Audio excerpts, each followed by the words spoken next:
চাঁপাইনবাবগঞ্জে ঘুরতে বেরিয়ে সংঘবদ্ধ ধর্ষণের শিকার হয়েছেন এক স্কুল ছাত্রী। শিবগঞ্জ উপজেলার পদ্মা নদীর চরে এ ঘটনা ঘটে। সংঘবদ্ধ ধর্ষণের ওই ভিডিও ধারণ করে অভিযুক্তরা। সম্প্রতি ধর্ষণের সেই ভিডিওটি সামাজিক যোগাযোগ মাধ্যমে ছড়িয়ে পড়েছে। এ নিয়ে চলছে সমালোচনার ঝড়। প্রথমে ভুক্তভোগী তরুণীর পরিবার ঘটনাটি চেপে যান, তবে ভিডিওটি ছড়িয়ে পড়ার পর মামলা হলে দুজনকে গ্রেপ্তার করে পুলিশ।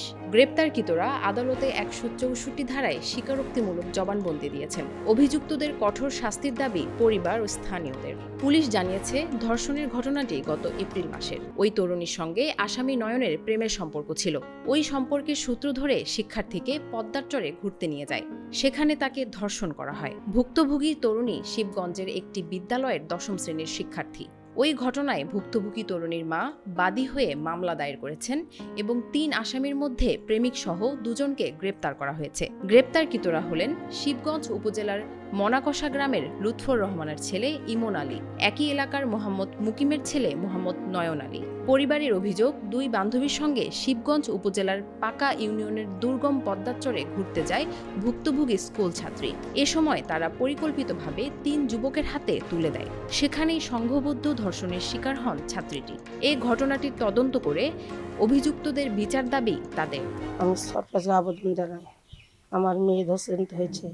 3টা ছেলে পড়েছে, 2টা ছেলে ধরা পড়েছে, একটা ছেলে ধরা পড়েনি, সাথে 2টে মহিলাও আছে। তারা জোরজবস্তি করে নিয়ে গেছে।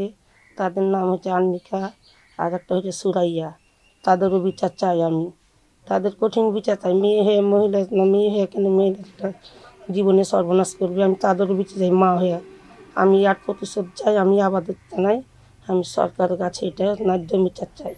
10ম শ্রেণী পড়ুয়া শিক্ষার্থী পদ্মার চরাঞ্চলে সংঘবদ্ধ ধর্ষণ হওয়ায় হতবাক স্থানীয় ও সুশীল সমাজের প্রতিনিধিরা। তারাও দাবি করলেন দৃষ্টান্তমূলক শাস্তির। আসলে যে ঘটনাটা ঘটেছে আমাদের শিবগঞ্জ থানাতে, সেটা অত্যন্ত দুঃখের এবং আমাকে এখানে যে আপনাদের সামনে যে এই কিছু বলতে বলা হচ্ছে যে একজন সচেতন নাগরিক হিসাবে, আমি এটাতে নিজকে লজ্জিত বোধ করছি। বাংলাদেশের প্রেক্ষাপটে একটা ইসলামিক রাষ্ট্র হিসাবে একটা মেয়ের যে এরকমভাবে ধর্ষণ হতে পারে, এটা অত্যন্ত লজ্জার এবং পীড়ার। শুধু তাই না, এক্ষেত্রে আমাদের যে মেয়ে আছে, অন্যান্য যার মেয়েগুলো আছে, তারা একটা আতঙ্কে থাকবে, ভয় থাকে যে আমাদের বাইরে বেরোলে কিছু হয় কিনা।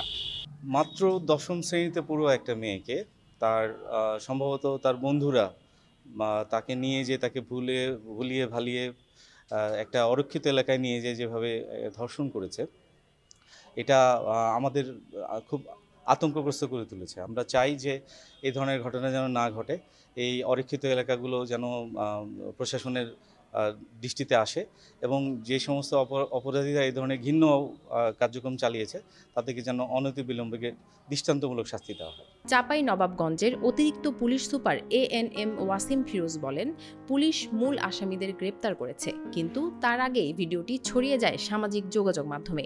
যেহেতু আসামিরা স্বীকারোক্তিমূলক জবানবন্দি দিয়েছেন, ভুক্তভোগী ন্যায় বিচার পাবেন।